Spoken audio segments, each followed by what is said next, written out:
Assalamualaikum. Berjumpa lagi bersama saya Alfi dari Alfia Studio, channel YouTube anda.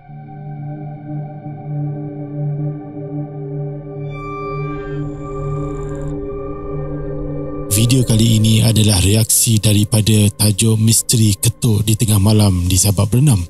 Isu ini masih lagi diperkatakan, masih lagi menjadi perbualan di sosial media dan juga di YouTube, termasuk sekali di media massa.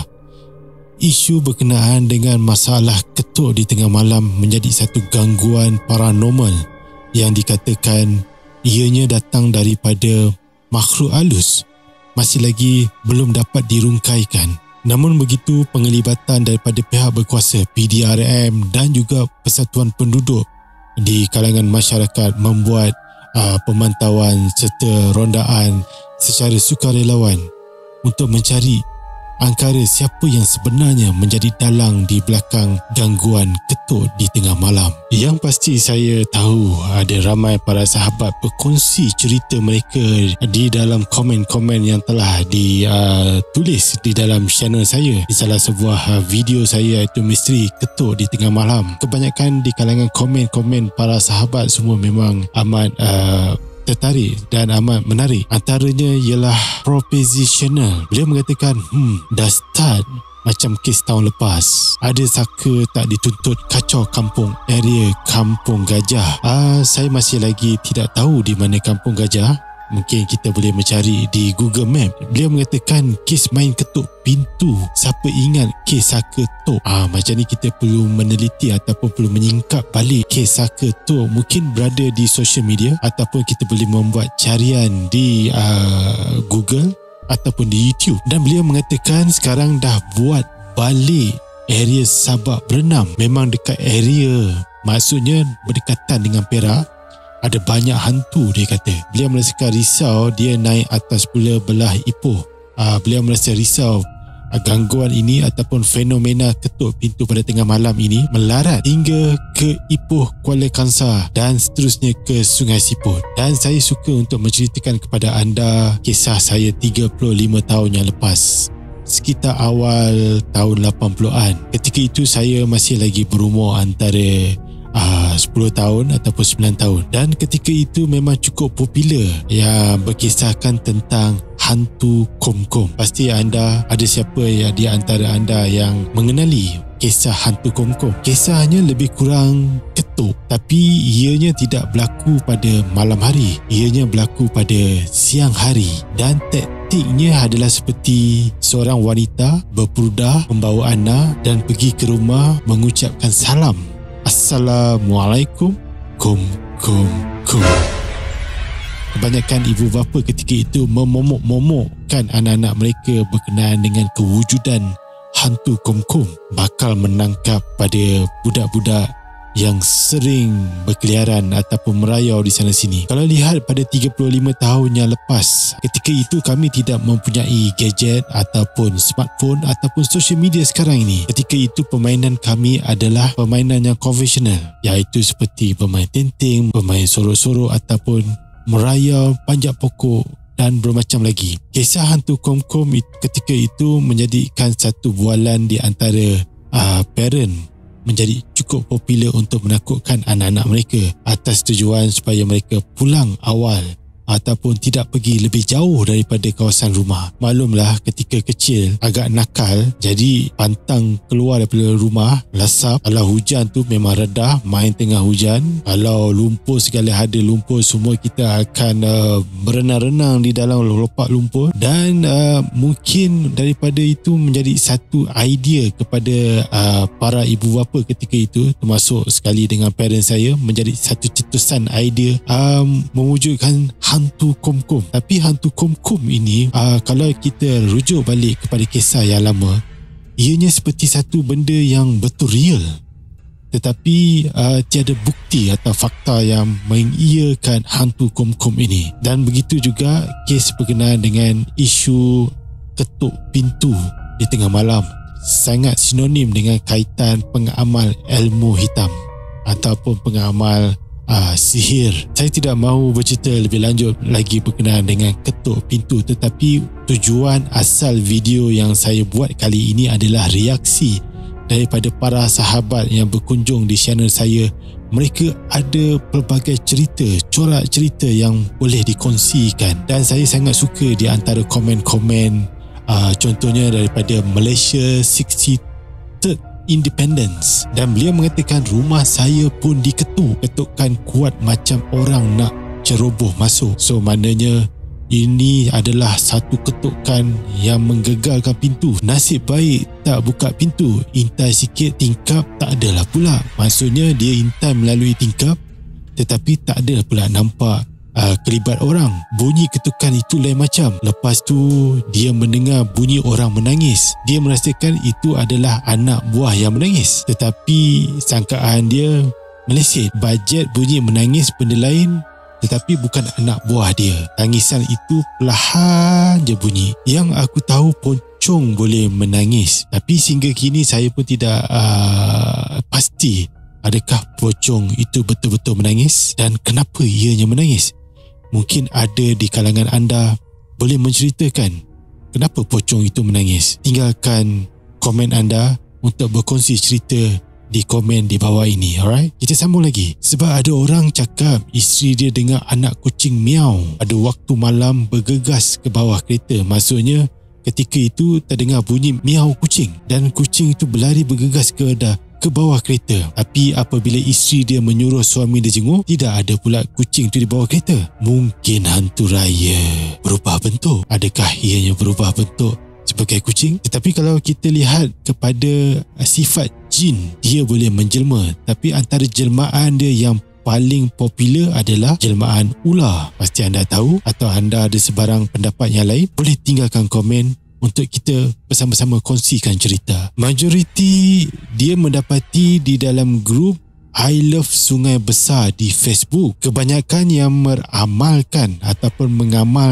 mengagakkan itu adalah hantu pocong. Ada yang tunjuk sekali kelibat pocong tapi kabur tak kelihatan jelas. Kes kemungkinan makhluk ini mencari tuan baru kerana tuannya telah meninggal dunia, dan dia berkeliaran mencari tuan baru dengan mengetuk pintu rumah-rumah jiran tetangga arwah tuannya agar mendapat tuan yang baru. Itu ada kemungkinan ya, dan ada kemungkinan ianya bukan. Jadi kepada para sahabat yang memberi komen di dalam channel saya ataupun di dalam video saya, don't take serious, okay? Ada masa kita rasakan ketakutan itu, tetapi ketakutan itu tidak perlu untuk menghantui hidup kita, kerana ianya perlu kita kenal akan kekuasaan Allah Subhanahu Wa Taala supaya akidah kita tidak terpesong. Sesungguhnya syaitan dan jin itu sentiasa bekerja kuat untuk memesongkan kita umat Adam. Okey, kita pergi lagi kepada cerita ataupun kisah-kisah dari para sahabat di YouTube saya. Saya agak tertarik dengan channel Zainab Kipli yang mengatakan mohon solo ambush ke lokasi. Alright, ini satu idea yang dicadangkan kepada saya, mungkin untuk ambush solo, membuat live stream di sana. Alright, untuk pengetahuan Zainab Kipli, keadaan sekarang ni PKPB untuk merentah desa ke Sabak Berenam tu saya rasa memerlukan surat, dan kita pun tidak boleh nak pergi jauh lebih memandangkan keadaan pandemik COVID-19 yang semakin menular semakin teruk lagi. Pada kes hari ini naik sehingga lebih daripada 2,000 kes untuk hari ini saja. So maknanya keadaan sukar untuk saya pergi ke sana, dan jika ada peluang pun saya takkan pergi. Cukuplah saya di sini sebagai pengacara podcast untuk anda membawa cerita kisah-kisah mistik. Biarlah mereka yang terror-terror yang hebat-hebat membuat solo ambush stream. Saya tahu ramai yang berbakat yang berada di social media membuat solo ambush untuk paranormal, mencari entiti. Okey, sebelum itu saya ingin berkongsi kepada anda ataupun memberi sedikit cadangan kepada para ambush entity yang bergerak secara solo membuat live stream. Memang saya tabit hormat kepada anda. Anda memang hebat, memang jiwa kental dan berani. Apa yang ingin saya sarankan, untuk membuat live stream tu, saya rasa elok satu cadangan saja. You all buatlah rakaman daripada live stream, kerana bila buat live stream terdapat drop frame ataupun stream tu agak ada gangguan-gangguan signal, memandangkan aura entiti ini sendiri dia menarik kuasa. Seperti yang kita tahu, terdapat bila ada kelibat entiti, dia akan menarik tenaga, dan saya rasa ianya juga akan mengganggu signal network internet ketika membuat solo ambush ataupun stream. Jadi cadangan saya, lebih elok untuk membuat rakaman walaupun menggunakan smartphone. Buat rakaman itu ianya dapat menghasilkan gambar yang lebih jelas dan sesuai untuk penonton, untuk menonton dan dapat melihat lebih jelas lagi. Kena pula dalam keadaan malam yang suram-suram, yang agak suspend. Jadi kalau diedit apa semua, dia jadi lebih best lagi. Sebab kerana bila buat live stream, kadang-kadang ada gangguan. Kadang-kadang penonton tengok seperti ada kelibat objek di hujung sana, tapi bila diteliti benar-benar ataupun diteliti betul-betul, rupanya mungkin tunggul, mungkin ada kain yang tersidai, mungkin ada pokok ataupun objek lain yang menyerupai. Tetapi disebabkan ada gangguan signal dengan drop frame streaming, tidak memberi gambaran yang jelas, susah sikit kita nak memastikan apakah yang penonton lihat itu adalah benar. Hanya yang para streaming yang buat solo ambush paranormal, mencari entiti, itu saja yang tahu apa yang terjadi ketika itu di sana, dan penonton hanya membuat spekulasi. Oh, nampak itu, oh nampak ini, oh dengar itu, dengar ini. Dan saya rasa adalah lebih elok membuat rakaman dan edit secara teratur, dan mungkin boleh di-highlightkan jika ada gambaran-gambaran untuk penonton, lebih memuaskan penonton mengenal pasti apakah sebenarnya yang dilihat oleh individu solo ambush paranormal mencari entiti. Okey, kita pergi lagi untuk scroll. Para sahabat yang berada di channel saya, Live Sofia viral dah kisah ni kan. Siapa saya pun tak tahu siapa Pocong ke tu? Entahlah, tak tahu, wallahualam. Kalau pocong, okey, kita panggil je ustaz, settle. Tapi yang kita takut kalau ada penjenayah. Kena pula dalam keadaan pandemik COVID-19 yang mana rata-rata hilang pekerjaan, hilang sumber pendapatan dan ekonomi terjejas. Jadi kita takut mereka-mereka yang ada nilai-nilai yang tidak baik di dalam diri mereka membuat jenayah, membuat ketukan untuk satu rompakan. Jadi inilah yang pihak PDRM, pihak berkuasa sedang menjalankan siasatan dan membuat kawalan, dan juga kepada komuniti penduduk dan masyarakat kampung dan setempat membuat rondaan secara sukarela.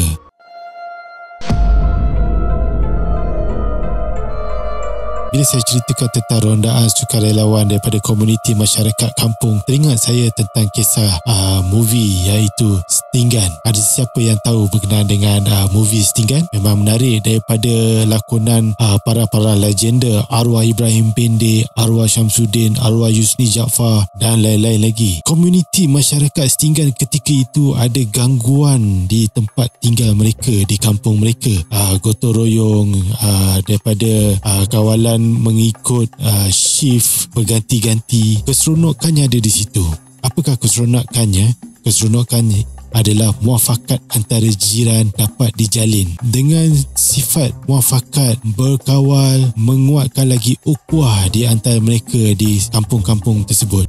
Selain daripada negatif dilihat dari segi sudut positif, terdapat kesatuan daripada penduduk masyarakat, memberi satu semangat untuk mereka bekerjasama mengawal keadaan kampung mereka. Sudah pasti ketika itu akan timbul pelbagai cerita sembang di kedai kopi ataupun di pondok-pondok kawalan dengan hidangan kopi dan cekodok sambil menceritakan kisah-kisah seram.